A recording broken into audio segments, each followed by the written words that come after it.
today is Susan Williams from Buckner Child and Family Services.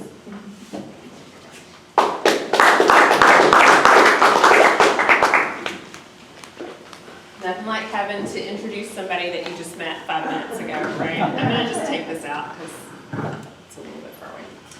Hi there, I'm Susan, and I do work for Buckner Children and Family Services. I want you to know I walked in today and said, by the way, how long does your speaker usually talk? And I was told 45 minutes to an hour. Don't worry, that was not going to happen. And thank you so much for the invitation today. Abby, thanks for thinking of Buckner. We always love getting to meet with any service organizations in our area, so thanks so much for that. I got to learn a little bit from Pete about some of the projects that you guys are already doing in your area, and I was glad to hear a lot about that. I love the backpack program. I think that's really unique, and Buckner actually runs some summer programs that are very similar. So I sat there going, yeah, I know I've heard a lot of these types of situations before. I'm so glad to know that you guys are doing that for your local community. So I have been at Buckner for about 12 years, but I've only been at Longview Buckner for not quite 2 years. So I'm learning a lot about the needs of the area of East Texas, and specifically how Buckner is meeting those needs. You guys do have brochures on all of your tables. We'd love for you to take a look at that. It gives you a little synopsis of what we do here.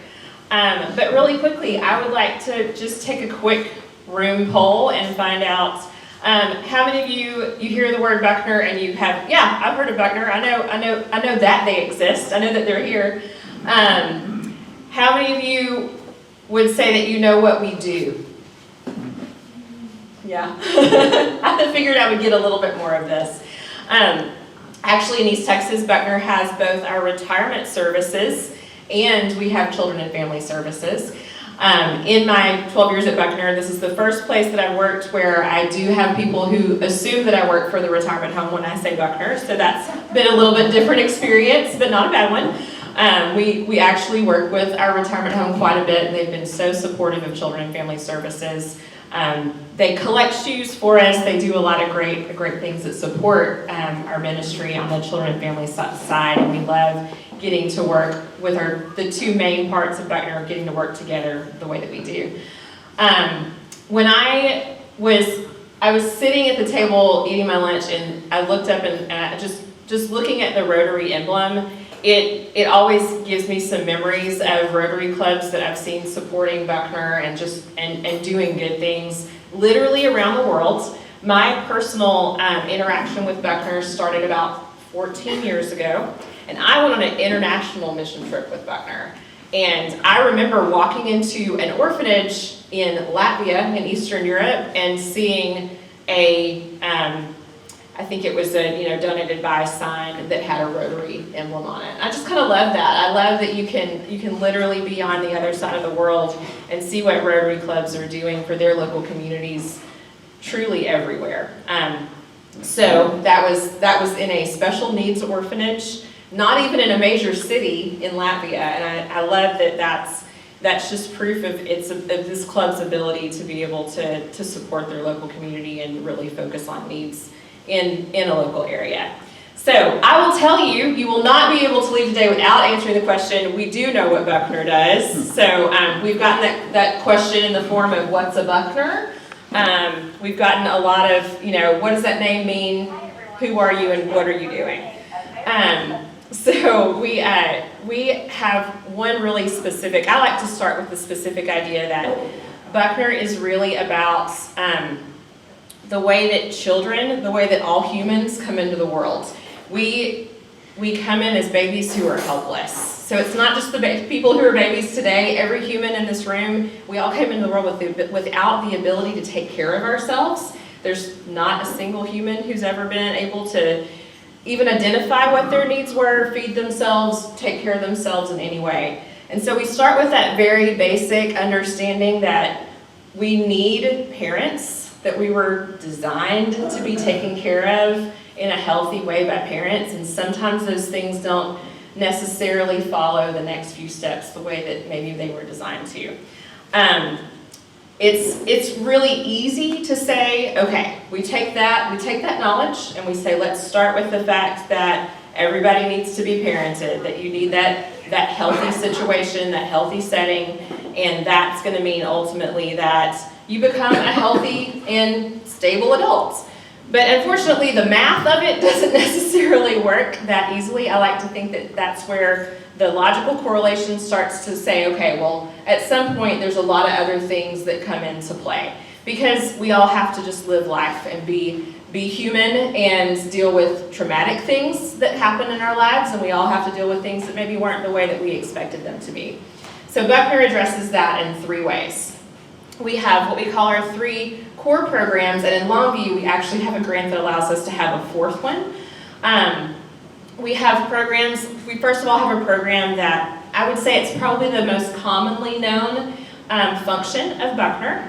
It is what we call our permanency program. So permanency includes foster care and adoption. It also includes a program that we are piloting in another city that helps kids who have aged out of foster care transition into adulthood. Those are permanency programs, meaning we are finding permanent placements so that kids have a more permanent solution to that family need that we all have. But then on the other side of that, we also say that there are a lot of families out there that aren't dealing with the separation that foster care and adoption are there to fix, so to speak.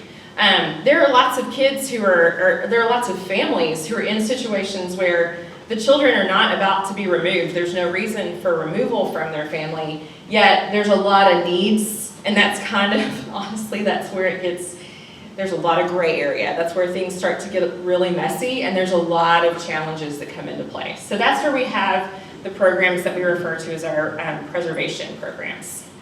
I work in a preservation program myself. One of those, the one that I work in, is called the Family Hope Center. So the Family Hope Center is community-based, which means that we are literally open doors, come on in, talk to us, tell us what you need. But in that process, we do care a lot about meeting physical needs, but we know that just meeting the physical need won't be the only thing that's sitting there waiting for that family to help them move forward. So we have social workers on staff. Their titles in my area are family coaches, and they're social workers who sit down and meet with a family on a regular basis. They have one-on-one meetings, and we say, so what are some goals that we should set for your family? What are some things that you would like to see different in your life and in the lives of your children? So they start with, it might be good if I had a job, or maybe I just need to make more money. So we address a lot of basic needs. We also run into a lot of, I just don't have housing right now, I don't have transportation. As you guys know, in East Texas, transportation there's not a public transportation option readily available to most of us. We are really grateful for what is available, but that's not our normal in East Texas. We're people who own our own cars. So when that one little piece isn't there, there's a million other things that follow that make life and functioning just challenging. So our family coaches can sit down and kind of dig into the depths of, okay, what are the things that we need to help you move forward? Let's set some goals. And then I talked with a client of our family coaching recently and asked them, if you were going to tell a friend, this is why you should be in family coaching, what would you say? And she said, my family coach makes my goals not seem so scary. They make my goals break down into smaller steps that then seem doable to me. And I realize that I am capable of reaching that goal because I can do this one next step. So sometimes it just takes saying, okay, we know where we want to get, so let's talk about how to get there. Outside of that, we offer some classes. We teach a class called Jobs for Life. It is basic job skill needs. I love it because we have volunteer teachers who teach it, but they tell me repeatedly that the one question that they spend more time on than anything else is what not to say in an interview. And very often for some of us, we can't imagine needing to learn that, but there is a very long list of teaching appropriate behavior, teaching appropriate questions.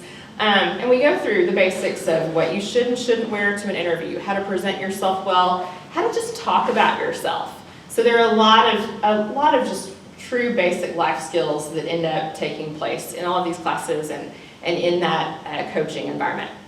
What we also do, that I know that Abby knows, Michelle Heflin, who is actually one of our other program directors. She was supposed to be here today. I'm sorry about that. She oversees a grant-based program called Project Hopes. And Project Hopes is a parenting program. So they focus on families that have children who are 5 and younger. They go into their homes and they talk about child development. Because if you're an adult who didn't have that parenting relationship, you really don't know how to be a parent yourself. So there are so many steps to take. I'm telling you guys, sometimes the list makes me feel like it's so long and it's such a broad swath of things to address, but there's such a big difference that takes place when we help parents say, okay, my 5-year-old should be maybe, talking about this much at this point, and I should be interacting with them in this way, and this is why it's important to read to my children. So those parent educators go into their homes and they do activities with those kids, and they talk about development and how to bond with your child. Because that's something that, for some of us, we think that that's sort of an automatic assumed thing, but it's not necessarily. So that's 2 of our programs in Longview, 3 including foster care and adoption, and the other one is our newest program to this area. It's called Family Pathways. And I will tell you that Family Pathways, it sells itself because it's cool. It's a really unique program, but it also is proof that all of the change that we want to help with in people's lives and people who have need, we want to help so badly, but it also is a huge reminder that most of the time change really takes time. It takes time, it takes a lot of effort, it takes a lot of dedication to one individual person, and Family Pathways is really proof of that. Family Pathways is an educational program where we step into the lives of single parent families, so often that's single moms. It doesn't necessarily have to be a single mother. We step into that situation for women and men who are ready to go to college. So whether they've finished high school or their GED, or if they've already started school but they're not sure if financially they'll be able to continue doing that, we want to make sure that they're able to finish their educational goals. So in that, I kind of like to say that Family Pathways is almost like having college housing for people who happen to have children. The cool thing about Family Pathways, Buckner's doing Family Pathways all over the state of Texas, but it first started in East Texas. It started in Lufkin. And that came out of a relationship with Angelina College, where I've spoken to the man who was the president of Angelina at the time, and he plays this down way too much, but he basically said, I just really wanted campus housing for parents. I really just wanted daycare for single parents because I wanted those parents to finish. I wanted them to get their associate's degrees. We were trying to figure out of all of our students who have kids, why do they not finish? And so, again, he underplays that a lot by saying that's all of his goals, but it turned into a residential program. So on our campus in Longview, we do have 16 apartments. And we have families living in those apartments where the mom is a full-time student at multiple colleges around our area. So they have a college goal, and what we're really taking away is the fact that most of them usually had to work full-time and figure out how to go to school, and very often when you also need to provide childcare, there were just a lot of barriers that prevented that from happening. It either made school take years and years and years and typically brought on such discouragement that it was hard to finish, or it just made it financially unrealistic. So our Family Pathways programs allows them to live almost in a campus-like setting because they're all living together. There's a playground for their kids. They actually live across the street from an elementary school, so that makes it very convenient for them to walk their kids to school every day. And then everybody's doing homework in their family. Mom's doing homework, kids are doing homework, it's their normal. But it's a really amazing thing to watch a mom who wasn't really sure if she was going to be able to complete her education have the chance to do that. It's a really unique and exciting thing to watch that happen. I'll always say that for me it's really humbling because I think about how my parents were very present for me in college and they paid for things in college. So it's a whole different perspective when you're saying, I know that I need to spend my time studying and spend my time doing these things, but it's kind of difficult because, oh yeah, I have these little humans that depend on me for everything that they need. So that's what Family Pathways is doing right now. So when we look at what Buckner has approached, we basically are just saying we need to find ways to make sure that families are healthy today, that we're not necessarily just looking at the life of, we don't want to just focus on programs that mean that we're interacting with children every day, because we want their parents to be healthier too. That's what's worked really well for our Buckner community. We do some school programs and things as well, but ultimately what we keep seeing is that the more we can encourage bonding with their parents, the healthier they are and the better their relationships are, the better they become in school. And ultimately it's that relationship that moves all of them forward as a family. So Buckner is about families. That's what we always like to say, is that at the end of the day, we are children in family services. We love kids, but we love them through taking steps of making their family healthier. Do y'all usually take questions or anything? Okay. Are there not what we do? How does someone get into the Pathways program? Do they apply? The question was, how does somebody get into Buckner Family Pathways? Family Pathways does have an application process. And we do have people from all over the East Texas area, so it's certainly not specific to Longview for sure. Plenty of people who've come in from all of the outlying areas around. So there is an application process. We do expect everyone to be college ready, which means that you have to have already completed either high school or your GED. So that's sort of that beginning place. They do some college placement testing. All of that part is required. And then all of the fun things like completing your financial aid applications and all of those. Anything else? Is there a cost to these students for this pathway? There is a minimal cost, and it depends on the size of apartment that they get. So they typically pay rent essentially, but they also receive some scholarships. So we know that they actually have the funding for that, and they are allowed to work part-time. So a lot of them do have, most of them in fact have another income source. The rent is much lower than anything else that they would find, and at least right now they're still living in basically brand new apartments. So there is a fee, but it's minimal. Anything else? In my memory, Buckner was always the orphan of Dallas. That's where it got started, I guess, right? It is. I'll give you the very quick version of 139 years of history. We call him Father Buckner. He was, his name was R.C. Buckner. He was a Baptist pastor from Paris, well, originally from Knoxville, Tennessee. He lived in Paris, Texas.